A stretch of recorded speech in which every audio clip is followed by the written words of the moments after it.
নমস্কার, আমি সুমন্ত। চোখ রাখবো এই মুহূর্তের গুরুত্বপূর্ণ খবরগুলোর দিকে। শুরুতেই চলে যাব বাংলার দিকে। চিটফান্ডে টাকা রাখলে মিলবে মোটা অঙ্কের টাকা, সেই লোভ দেখিয়ে এগরায় প্রতারণার শিকার বহু মানুষ। এইচডিএফএক্স নামক একটি সংস্থার মাধ্যমে শেয়ার মার্কেটে ইনভেস্ট করিয়ে দেওয়ার নাম করে কয়েক কোটি টাকার প্রতারণার অভিযোগ উঠছে। অবশেষে মঙ্গলবার মধ্যরাতে পূর্ব মেদিনীপুর জেলার এগরা 1 নম্বর ব্লকের কুদিতে এক অভিযুক্তকে হাতে নাতে ধরে বিক্ষোভ প্রাপকদের। ওই অভিযুক্তকে ঘিরে ধরে তুমুল ধস্তাধস্তি লেগে যায়, এলাকায় ব্যাপক উত্তেজনা সৃষ্টি হয়। ঘটনার খবর জানতে পেরে এগরা থানা পুলিশ ঘটনাস্থলে পৌঁছয় এবং অভিযুক্ত রঞ্জন পান্ডাকে আটক করে এগরা থানায় নিয়ে যাওয়া হয়।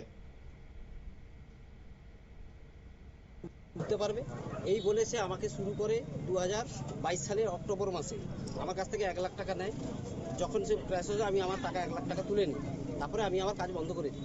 পরে আমাকে আবার এসে মার্চ মাসে জানুয়ারি মাসে গত 23শে জানুয়ারিতে আমাকে আবার বলে যে তুমি কাজ করো, এখান থেকে একটা ভালো রোজগার পাওয়া যাবে। আমার দাদার লোকের টাকা লাইবিলিটি কী থাকবে না, আপনি যখন খুশি তুলতে পারবেন। ওনাদের মতো লোকদেরকে বলিয়ে টাকা নিয়েছে, আমিও টাকা দিয়েছি।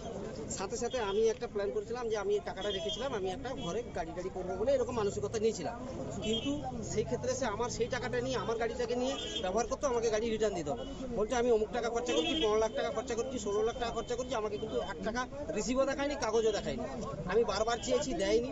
এবং বিগত 2024 সালের জানুয়ারি মাসে ও জানতো ডিসেম্বর থেকে কোম্পানি কোনো টাকা দেবে না, কিন্তু আমার কাছ থেকে 4 লাখ টাকা সে কিন্তু নিয়ে নেয়।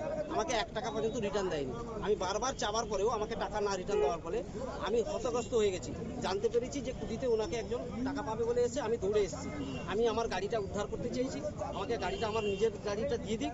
আর আমার 9 লাখ টাকা প্লাস 3.5 লাখ টাকা আমার ক্ষতি করে দিয়েছে, সেটা আমি যেন উদ্ধার পাই। আমি তার জন্য সবাই কাছে অনুরোধ করব এবং প্রত্যেকে সচেতন করব, এই ধরনের প্রলোভনে কেউ যাবেন না, যাতে সচেতন।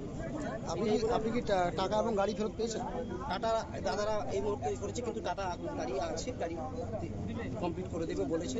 আর উনি টাকা দিবেন বলে প্রতিশ্রুতি দিয়েছেন যে ওনার একটা জায়গা রিসেন্ট কিনেছিলেন, উনি ওই জায়গাটা পেয়েছে, টাকা দিবেন বলে বলেছে। আপনি কি জেনে বুঝে কি প্রতারণার ফাঁদে পা দিয়েছিলেন?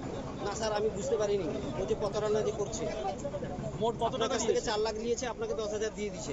আপনি ভেবেছেন পরপর দেবে, আসবে, এবার তারপরে বন্ধ করে দিয়েছে। আপনি মোট কত টাকা দিয়েছেন? আমি মোট 12.5 লাখ টাকা দিয়েছি।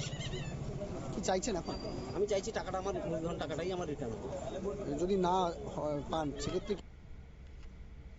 শুনতেই পেলেন এতক্ষণ যে গত কয়েক বছর আগে, প্রায় 1 দশক আগের বেশি পুরনো, সেই সময় আমরা শুনেছিলাম সারদা কেলেঙ্কারির কথা, আমরা শুনেছিলাম রোজভ্যালির মতন ঘটনা আমরা দেখেছিলাম। সেই সমস্ত ঘটনার সাক্ষী রয়েছে মানুষ আজও পর্যন্ত। বহু মানুষ তাদের যে অর্জিত অর্থ, জমা পুঁজি, সেগুলো খুইয়ে দেওয়ার খবর আমরা করেছিলাম। সেই খবরে কিন্তু রীতিমতো তোলপাড় হয়েছিল গোটা দেশ।